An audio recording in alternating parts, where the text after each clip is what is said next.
لیکن اگر اس میں منفی سوچوں، غیر ضروری خوف اور مستقبل کی پریشانیوں کا کچرا ڈالا جائے تو یہ باغ زہریلی جڑی بوٹیوں سے بھر کر مکمل طور پر تباہ ہو جاتا ہے۔ اگر ہم اسے روزمرہ کی زندگی سے جوڑیں نا تو ہم لوگ روزانہ صبح اٹھ کر سب سے پہلے اپنے فون پر منفی خبریں دیکھتے ہیں یا سوشل میڈیا پر لوگوں کی جھوٹی زندگیوں سے خود کو کمپیئر کرتے ہیں۔ یہ بھی تو وہی جڑی بوٹیاں ہیں نا؟ 100% ایسا ہی ہے۔ ہم خود اپنے ہاتھوں سے اپنے ذہن کے باغ میں زہر بو رہے ہوتے ہیں۔ مجھے تو ایسا لگتا ہے کہ انسان کو اپنے ذہن کو ایک VIP کلب کی طرح سمجھنا چاہیے۔ ارے VIP کلب؟ یہ بہت دلچسپ بات ہے، وہ کیسے؟ مطلب ایک ایسا کلب جس کے دروازے پر ایک انتہائی سخت اور کڑیل باؤنسر کھڑا ہو۔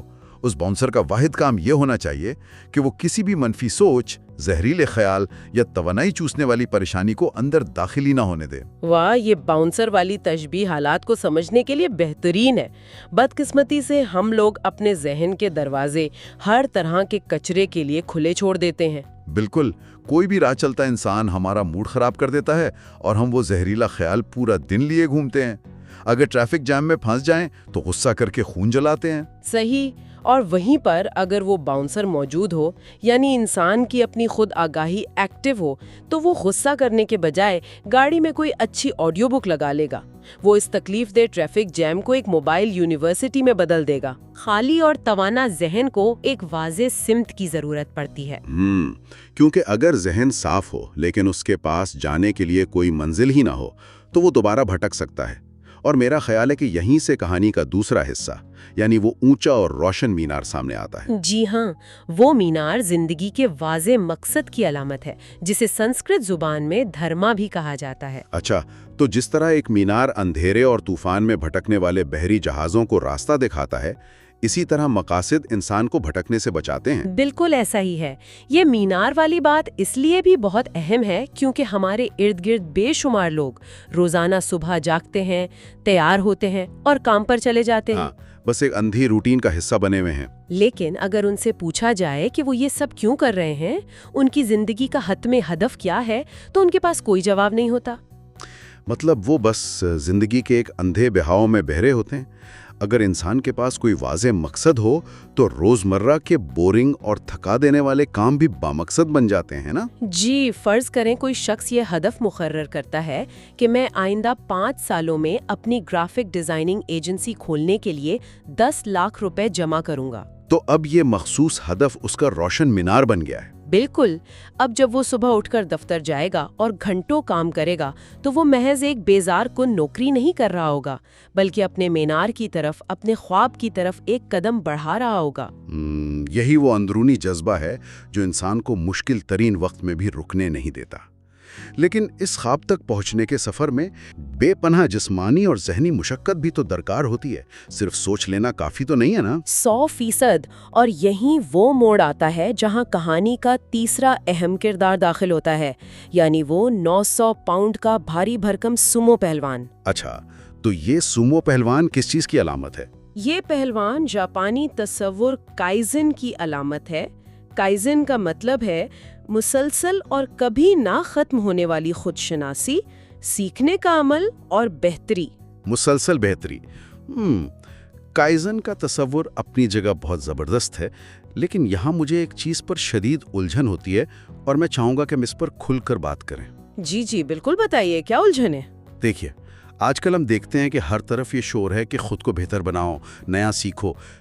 کیا بے وقت اتنی ساری چیزوں کو بہتر بنانے کی کوشش انسان کو شدید تھکانی دیتی؟ یعنی دباؤ کا شکار نہیں کر دیتی؟ ہاں، مطلب جسم کو بھی روزانہ طاقتور بنانا ہے، ذہن کی بھی ٹریننگ کرنی ہے، روح پر بھی کام کرنا ہے۔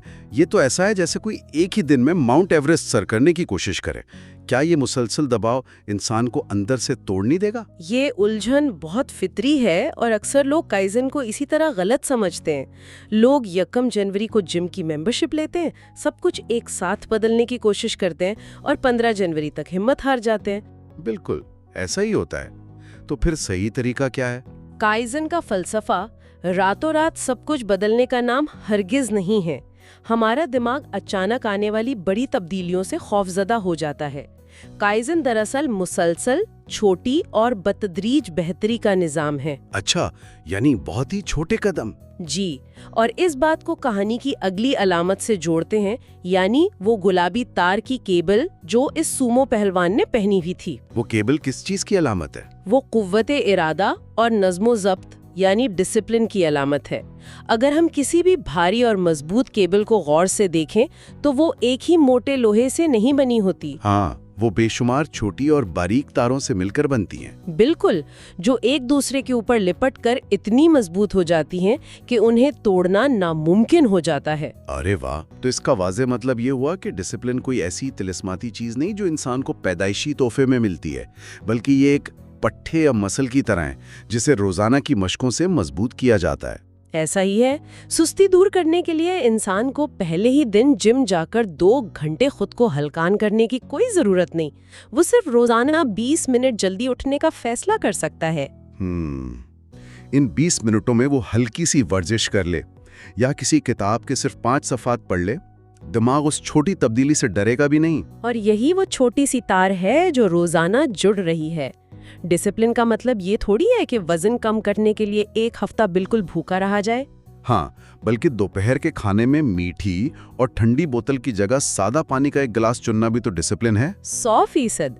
جب انسان اس عارضی مزے کو چھوڑ کر پانی کا گلاس چنتا ہے تو وہ اپنی قوت ارادی کی کیبل میں ایک تار کا اضافہ کر رہا ہوتا ہے۔ 1 سال میں یہ بظاہر معمولی فیصلے پوری شخصیت بدل دیتے ہیں۔ یہ تشریح واقعی بہت سی گرہیں کھول دیتی ہے۔ اچھا، اب جب انسان ڈسپلن پیدا کر لیتا ہے اور اپنے مقصد کی طرف بڑھتا ہے تو کہانی کا اگلا حصہ آتا ہے جہاں وہ پہلوان ایک سونے کی گھڑی پر پاؤں رکھ کے پھسلتا ہے۔ جی، یہ سونے کی گھڑی وقت کی علامت ہے، اور وقت اس کائنات کا وہ واحد اثاثہ ہے جسے کسی بھی قیمت پر خریدا نہیں جا سکتا، جسے ذخیرہ نہیں کیا جا سکتا۔ بالکل، جو وقت گزر جائے وہ واپس نہیں لایا جا سکتا۔ دنیا کے امیر ترین اور غریب ترین انسان دونوں کے پاس دن میں صرف 24 گھنٹے ہی ہوتے ہیں۔ وقت کی نفسیات کو سمجھنا بہت ضروری ہے۔ جو لوگ زندگی میں کچھ بڑا کرنا چاہتے ہیں وہ اپنے وقت کے معاملے میں انتہائی خود غرض ہوتے ہیں اور اس کی سختی سے حفاظت کرتے ہیں۔ لیکن روزمرہ کی زندگی میں تو ہم دیکھتے ہیں کہ لوگ مروت، شرم اور دوسروں کو خوش کرنے کے چکر میں اپنا قیمتی وقت لوٹا دیتے ہیں۔ یہی تو المیہ ہے۔ فرض کریں کوئی انسان اپنے کسی انتہائی اہم پروجیکٹ پر کام کر رہا ہے اور اچانک کسی ایسے دوست کی کال آ جاتی ہے جس کا مقصد صرف دوسروں کی غیبت کرنا اور وقت ضائع کرنا ہو۔ ہاں، اور ہمارے معاشرے میں لوگ محض اس لیے گھنٹوں فون پر ضائع کر دیتے ہیں کہ کہیں دوست برا نہ مان جائے یا تعلق نہ خراب ہو جائے۔ وقت کی قدر کرنے کا مطلب یہ ہے کہ انسان شائستگی سے معذرت کرنا سیکھے۔ وہ بآسانی اور تمیز کے ساتھ کہہ سکتا ہے کہ مجھے تم سے بات کر کے خوشی ہوگی، لیکن ابھی میرا پروجیکٹ مکمل کرنا زیادہ اہم ہے۔ یعنی ہم بعد میں آرام سے بات کریں گے۔ یہ وہ جگہ ہے جہاں انسان کو اپنی توانائی چوسنے والے عناصر سے اپنے دن کو بچانا ہوتا ہے۔ بالکل، اور جب انسان اپنے وقت کا صحیح استعمال سیکھ لیتا ہے تو وہ ایک عجیب سا اندرونی سکون محسوس کرتا ہے جو ہمیں کہانی کے اگلے حصے تک لے جاتا ہے، یعنی پیلا گلاب۔ جب پہلوان بے ہوشی سے جاگتا ہے تو وہ پیلے گلاب کی خوشبو محسوس کرتا ہے نا؟ جی، پیلا گلاب اس خوبصورت کہاوت کی علامت ہے کہ جو ہاتھ دوسروں کو گلاب دیتا ہے اس کے اپنے ہاتھوں میں بھی ہمیشہ تھوڑی سی خوشبو رہ جاتی ہے۔ ارے کتنی زبردست بات ہے۔ اس کا سادہ سا مفہوم یہ ہوا کہ بغیر کسی لالچ کے دوسروں کی خدمت کرنا انسان کی اپنی زندگی کو سکون دیتا ہے۔ 100%۔ اور جب انسان صرف اپنی ذات کے خول سے آزاد ہوتا ہے تو وہ اس ہیروؤں کے راستے پر قدم رکھتا ہے جو موجودہ لمحے یا حال میں جینے کی علامت ہے۔ موجودہ لمحہ یعنی وہ لمحہ جس میں ہم اس وقت سانس لے رہے ہیں۔ یہاں مجھے ایک بار پھر تنقیدی زاویے سے بات کرنی ہے۔ جی فرمائیے، کیا سوال ہے ذہن میں؟ ہم کتابوں میں پڑھتے ہیں کہ ہیروؤں کا راستہ حال میں جینے کا نام ہے۔ مستقبل کی کامیابیوں کے لیے آج کی خوشی کو قربان نہیں کرنا چاہیے۔ یہ باتیں سننے میں بہت فلسفیانہ اور پرکشش لگتی ہیں۔ لیکن حقیقت پسندی سے دیکھا جائے تو آخر ہم سب کو مہینے کے آخر میں بل بھی تو ادا کرنے ہوتے ہیں، بچوں کی فیسیں دینی ہوتی ہیں، مہنگائی کا مقابلہ کرنا ہوتا ہے۔ کیا کوئی انسان واقعی مستقبل کی فکر چھوڑ کر صرف آج کی خوشی میں جی سکتا ہے؟ یہ ایک انتہائی اہم اور عملی سوال ہے جو ہر باشعور انسان کے ذہن میں ابھرتا ہے۔ لیکن اس کتاب کا پیغام یہ ہرگز نہیں کہ انسان مستقبل کی منصوبہ بندی کرنا چھوڑ دے اور ہاتھ پر ہاتھ دھر کر بیٹھ جائے۔ اچھا، تو پھر اس ہیروں کے راستے کا اصل مطلب کیا ہے؟ وہ جس چیز پر تنقید کرتا ہے وہ ہے مستقبل کی فکر میں موجودہ لمحے کو مکمل طور پر نظر انداز کر دینا۔ سچی دولت منزل پر پہنچنے کے انتظار میں نہیں، سفر کا مزہ لینے میں ہے۔ اسے ایک مثال سے سمجھتے ہیں۔ جی بتائیے۔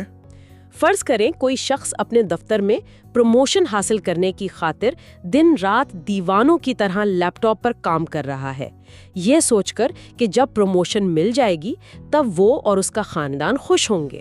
یعنی وہ اپنی آج کی ہر خوشی کو مستقبل پر ٹال رہا ہے۔ بالکل۔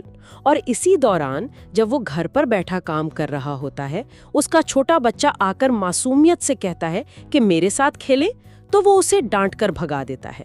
ہاں، یہ کہہ کر کہ تمہیں نظر نہیں آ رہا، میں تمہارے مستقبل کے لیے تو کام کر رہا ہوں، مجھے تنگ مت کرو۔ یہی وہ نازک لمحہ ہے جہاں وہ شخص ہیروں کا راستہ کھو دیتا ہے۔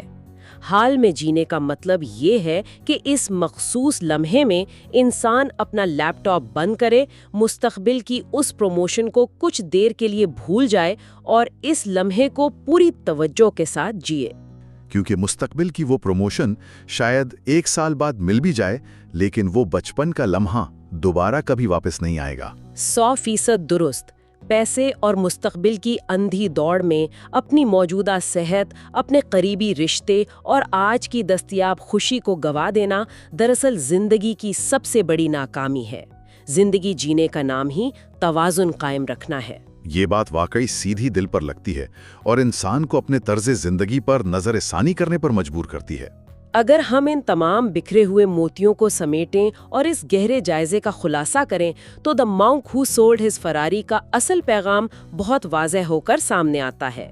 جی بالکل، یہ کتاب ہمیں یہ قطعی طور پر نہیں کہتی کہ مادی دولت کمانا یا کیریئر بنانا کوئی بری بات ہے۔ یہ ہمیں سکھاتی ہے کہ وہ چمکدار سرخ فراری بالکل بے معنی ہے اگر اس کے حصول کے سفر میں انسان کی اپنی صحت اور ذہنی سکون ہی تباہ ہو جائے، اور وہ رشتے ہی ختم ہو جائیں جن کے ساتھ اس نے وہ خوشی بانٹنی تھی۔ یعنی اپنی دماغ کے باغ پر ایک سخت باؤنسر بٹھانا، روزانہ کی چھوٹی بہتری سے قوت ارادی مضبوط کرنا، وقت کی حفاظت کرنا اور بامقصد زندگی گزارنا۔ بالکل، یہ دنیاوی کامیابی اور دلی سکون کو ایک ساتھ حاصل کرنے کا ایک مکمل خاکہ ہے۔ توازن ہی وہ ہیروں کا راستہ ہے۔ واقعی اس کتاب کے اسباق انسان کو اندر سے جھنجھوڑ دیتے ہیں۔ اس تفصیلی جائزے کے اختتام پر میں سننے والوں کے لیے ایک گہرا اور سوچنے پر مجبور کرنے والا سوال چھوڑنا چاہتا ہوں۔ جی بالکل، ایک آخری غور طلب بات۔ تو وہ اپنی موجودہ زندگی کی اس اندھی دوڑ میں سب سے پہلے کس چیز کو تبدیل کرے گا؟ بہت ہی طاقتور سوال ہے۔ وہ کون سی فکریں ہوں گی جنہیں وہ فوراً چھوڑ دے گا؟ بالکل، اور وہ کون سے رشتے ہوں گے جنہیں وہ اپنا سارا وقت دینا چاہے گا؟